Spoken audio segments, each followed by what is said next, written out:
Welcome to another episode of The Raw Truth. I am always your host, BX Bad Boy, and today we're going to talk about the hypocrisy and stupidity of unreal bullshit.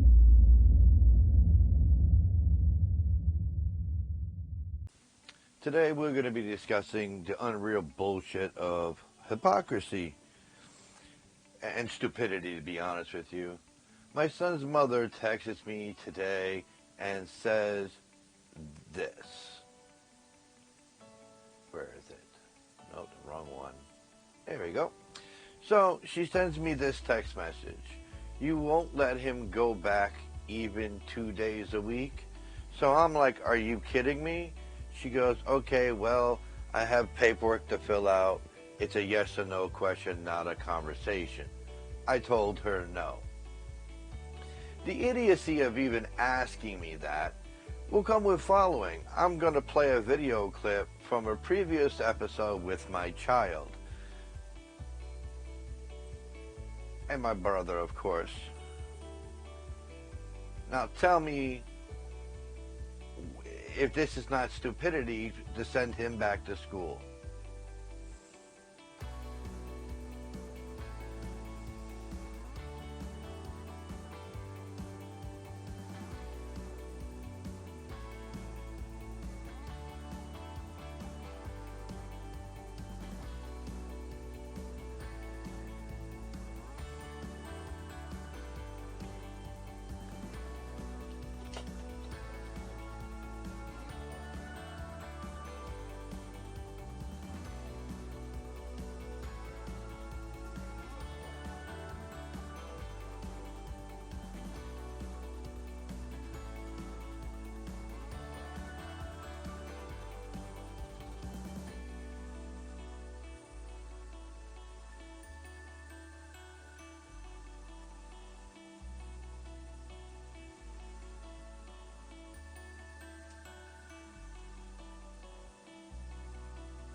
So you tell me now, should I let my child back into school for 2 days a week? It doesn't matter if it's 2 days or 1 day. Everybody wants to talk about how well New Jersey's doing. The reason why is because our children are home and not in school. When they opened up school out west, none of the children wanted to wear masks. They were roaming the halls in packs like animals without masks on. No social distancing. And I was a child at one time, and if you listen to my son's mother, I still am. So I know what I would have thought back then, that this is a bunch of horse pucky. I haven't seen anyone die. Um, this is just them being overprotective. So I would disobey under those pretenses. Because you don't introduce your child to actual death. You may have the death talk, what happens when you die, to your knowledge anyway. But you don't sit there and go, hey, look, dead people. So my child's never seen death. He's never felt death. And the idiocracy to that is he can't, or he'll be dead. And then he won't learn. So it wouldn't matter if he actually felt death or saw death in that aspect, because he'd be dead. So yeah, it's kind of a defeating factor. You don't know what it's like to die until you die, and then it's over, but it doesn't matter anymore.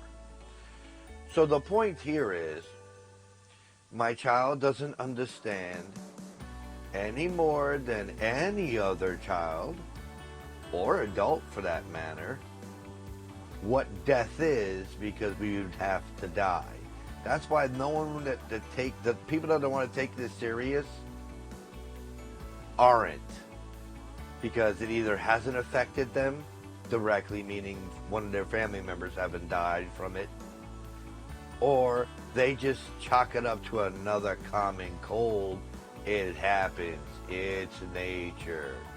Listen, this isn't nature, you fucking moron. We could protect ourselves from certain things in nature. It's cold outside. I'm rather warm. I'm protected from the cold. It's wet outside. Hence this word that keeps coming up, outside. So I'm keeping myself from all these things and quote unquote protecting myself from the things outside. Now, I'm referring to not all things, but the things at the moment they are happening.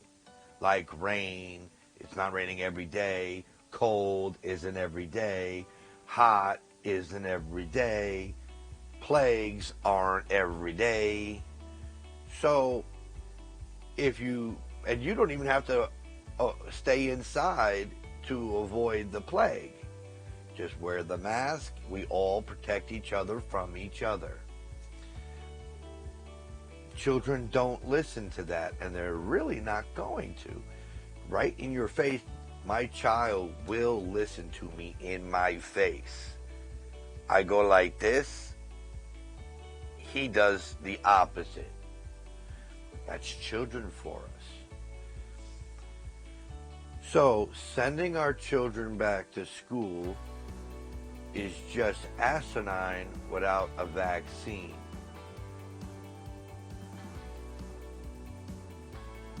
I am acceptable to this virus. My father is. My brothers are. Even my son's mother is. And I'm sure her husband, in one way or another, is acceptable as well. I have a heart condition. I have high blood pressure. My father has had quadruple bypass. He has obviously a heart condition, blood pressure, hypertension, you name it. My father takes somewhere around 30 different medicines at a time. No, this isn't disorderlies. My brother has high blood pressure. My other brother, he's got more wrong with him than he can count. Makes him have a very weak immune system. So, if my child goes back to school, there's no vaccination. He comes home, he infects me, his grandfather, his uncles, and we either get sick and or die. Yeah, that makes sense. Oh, wait, let's back this up a minute. Trump already admitted it also can and does attack the youth. What is my child? Oh, the youth. Therefore, it could potentially kill him too. So let's just throw him out there. I break it down this simple.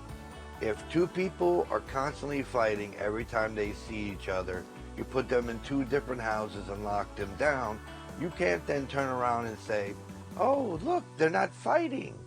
They have no contact with one another, so of course they're not fighting. So if we don't have any contact with the virus, we don't get sick. The virus rate drops and stays as a steady low. But if we all go, party! Oh, let's all go back to school, even for 2 days. Let's fill the school. Yay! Guess what? Pop, pop, pop, pop, pop, pop, pop, pop, pop, pop, pop, pop. Skyrocketing the rate. And putting my child in that makes what sense? About outside of him, we obviously know the people that he lives around and sees are highly affected by this. But to put him in the middle, he's got his own worries. So we should do that, huh? Fucking idiot. To even ask the question is fine. They say we can send them back to school 2 days a week. What do you think? But that's not what she said. What she says as follows: you won't let him back even 2 days a week? Right. Who signed him up for in-home learning? Oh, that's right. Her. Who's a residential parent? Wants to be big dick? Oh, that's right. Her. Who wanted all the power? Oh, yeah. Her. I have no say in this. I can take her to court, and if I prove her right to have endangered our child, then yeah, but wait a minute. It's too late now. He's already sick. Because that would be my only real way to prove she endangered him with evidence, is if he got sick. So I'm fucked if I do, I'm fucked if I don't. But I'm not the one that said, let's send him back to school. She supposedly didn't want him going back to the school building either. And when I suggested not to do so, she said, what are you, crazy? Of course I'm not going to send him to school.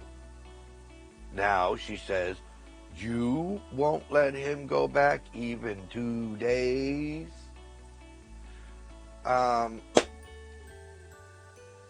The mere fact that you asked the question that way is you saying you want him to go back to school 2 days a week. So he's not your problem. You could have had him right here under my discipline, because you don't know how to, under my fucking discipline, getting his work done on fucking time. But you don't want to do that, because I'm too mean. When he has a high school diploma, bye-bye. Do what you want to do. It's your rest of your life. You're going to be back in the gutter if you don't care. But up until that high school diploma, it's my job to put foot to ass. Well, it's supposed to be hers too. But apparently, she can barely put her toesies on the ground. Man up, and I mean man up for you and your mustache wearing ass, and be his fucking mother. Put your foot square between the crack of his ass and give him a colonoscopy. He will do his work. You know what my son said to me? I hadn't talked to him. No, haven't spoken a word to him. When she decided to finally send him where he needs to be. She still hasn't, though. We'll get to that in a second. He says to me, please don't beat me. Let me explain. It sounds like a little boy talking to a loan shark. Excuse me. I have the money. I do, I promise. We can work this out. Don't break my legs. And I didn't even talk to him yet. He got a foot ahead trying to stop me from laying my foot between the crack of his ass and giving him a colonoscopy. That's good parenting. Now, I don't know whatever goes on in that house, but she's constantly talking shit, and she backs down and lets the boy go. Makes a deal with him. What are we, negotiators? We're his fucking parents. The negotiation is when he's out of high school, whether we let him live or we kill him and try again. That will never happen. I'm not talking about the killing part. We ain't trying again. She's lucky. She needs to thank that boy, but we're not going to go there. We're going to let that go. But this whole sending our kids back to school is cute. Oh. No, it's I'm tired of seeing my child bullshit. What are we, fucking 7? That other adults that know better don't know what's going on here? Because she's the one that wanted a homeschooling. Didn't want him going back to school or in-home learning. Because she's obviously not helping his education at all. Now, because he's giving you nothing but a fucking headache, now, well, you gonna let him go back to 2 days? Hell no. I love my son, and I love my life. I want to live. I want him to live. I want us to live long enough for him to turn 18, and I put this knuckle across his jaw and remind him he's a man, but he's not an unbeatable man. And if he kicks my ass, more power to you, brother. But I doubt it. I'll have 18 years of you motherfucker lucky you're a kid to catch up on. Anyhow, so all these people that want to send their kids back to school and they use this horse shit, socializing is important, then let your kid hang out at their house. Because I guarantee you, your kid is not friends with everybody in the school. And my child is not friends with anybody in his class because this is his first year. So, yes, socialize with children outside school is not the same thing? Okay. And my son gets socializing in because I do take him to see some of his friends. Ones I trust, and ones that in some cases have actually been tested for other reasons. So, long story shortened on that horse shit bitch, whoops, that nice lady, no, you're not sending our kid back to that cesspool where there's a good chance he looks this way, he looks that way, and then when he turns back around, COVID! Sorry, that's just stupid. It only takes one bullet to die, no matter how many times you get shot. She's afraid of taking risks.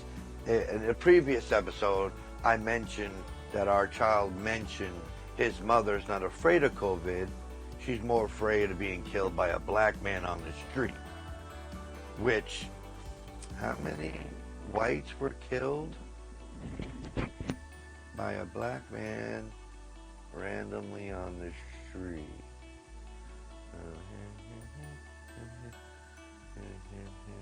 How do you break a finger and put it into two?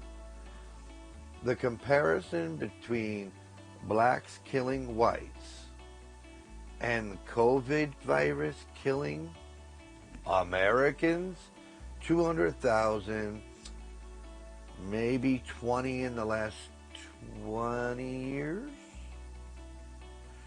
Yeah. It's because you're a racist. And the day you see this, deny it all you want.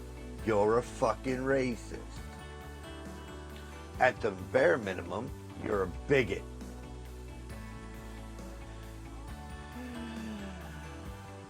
Fine, at the bare minimum, you're prejudiced. Okay? So, you're afraid of a random killing becoming your concern, that random killer who killed one individual is going to kill you. But COVID, who's killed over 200,000 Americans, you're not afraid of. That you're going to put our child at risk to contract said virus and bring it home. And if he does survive and kills everyone in his family, because your family is either weaker or as weak as mine. So he kills us all, one by fucking one, and has to live the rest of his life knowing he's the cause of the death of me, or his grandfather, or his uncles, or you, his mother, or his stepfather, or anyone else this has effect on, because it doesn't just affect people with issues. It affects everyone differently. You got a better chance of surviving it if you're healthier, not fat like I and you are. Oops. Did I just say she's a fat bitch? Oh, yeah. Shh, shh, shh. You guys, just don't tell her, okay? It's our secret how fat the bitch is. Shh, shh, shh, shh. Anyway, I digress with my mean humor. If our son was to bring it home. So, she's okay with that. And that's insane. Even for her. That's insane for Hannibal Lecter. But I don't get the people that are willing to risk their child, no matter how low the risk is. Just like, why don't you let your child run the streets? The risk of them being kidnapped is just as high as the risk of COVID killing them. But you believe that that's a guaranteed happening. Your child's going to be kidnapped by a child molester, abuser, pedophile, rapist, so on. You believe that's a genuine fucking risk when the odds are just as or less likely than COVID killing you and your entire fucking family. Okay. Here's the thing. That's the hypocrisy I'm talking about. You think that child molesters are more dangerous than COVID because there's a potential cure around the corner for COVID. Sorry, that corner is a very far ways away for every American. Now, you want to make that argument when the vaccine exists, that pedophiles are more dangerous than COVID?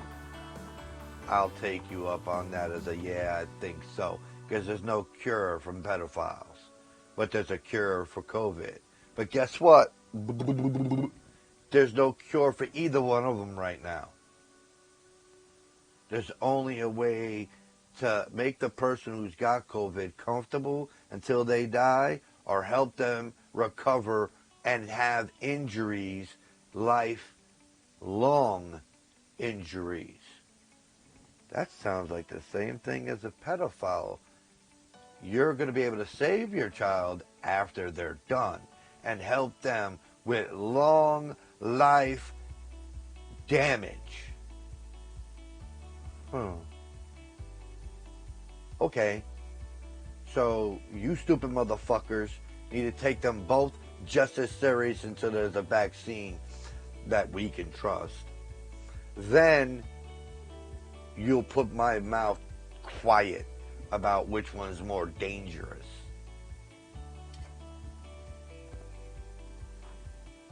But until then,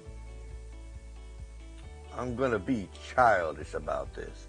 Fuck you. And the horse you fucking rode in on. My son's life isn't worth either one of those risks.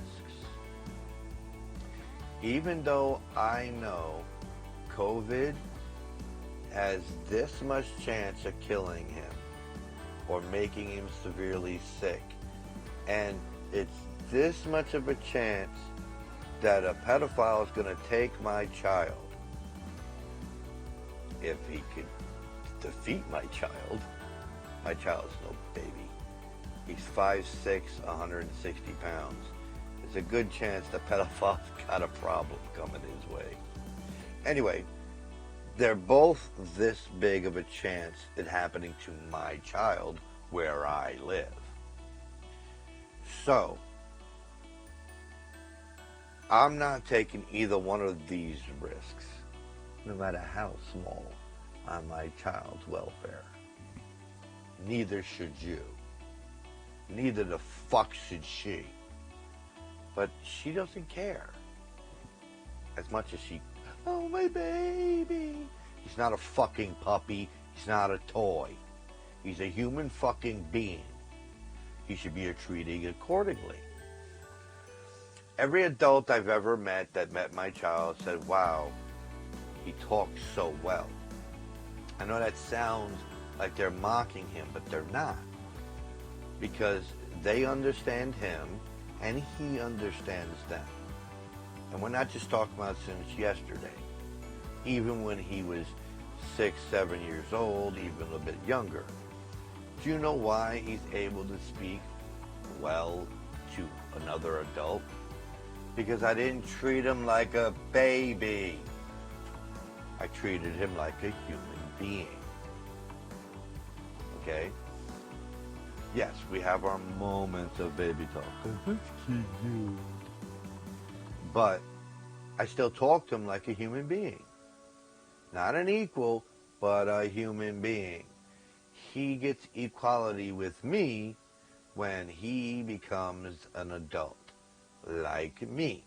That's when equality exists between an adult and someone who is growing up to be an adult. She, oh, why is he crying? Oh, give him whatever he wants. He'll stop. I've got something that'll stop him from crying. More crying. You want me to make you cry more? No. I guess you better get your shit in check. Okay, Daddy.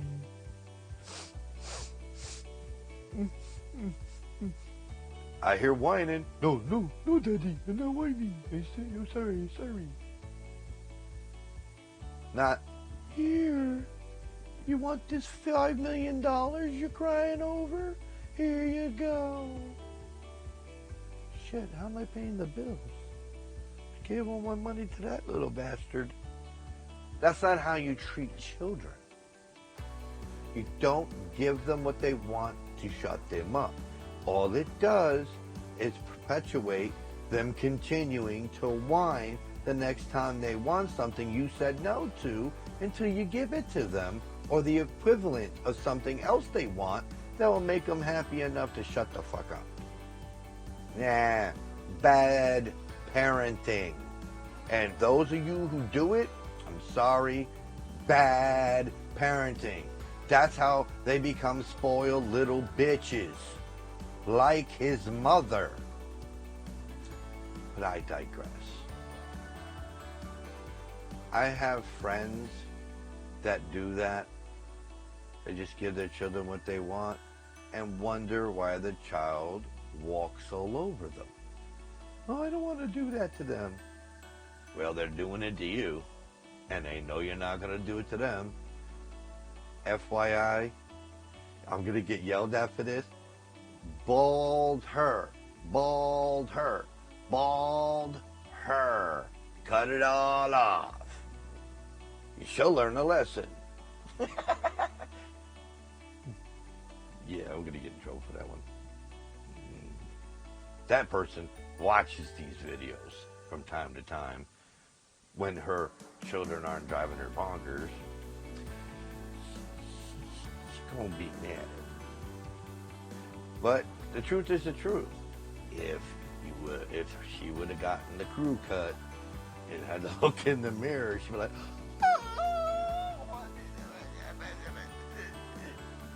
you want to do that again? No. Or, there's nothing else you can do to me.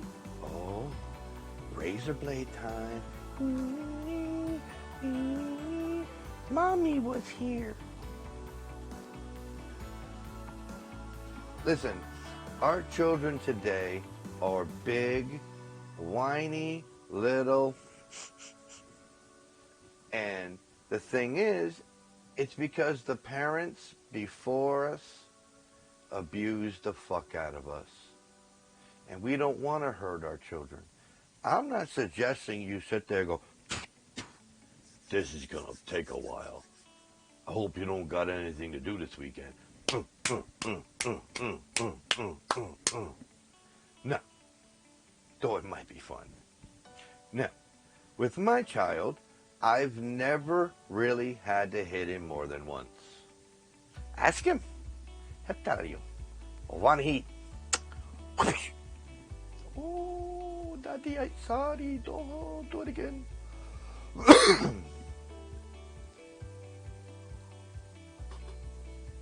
You know how some parents give the child a number of hits they're going to receive?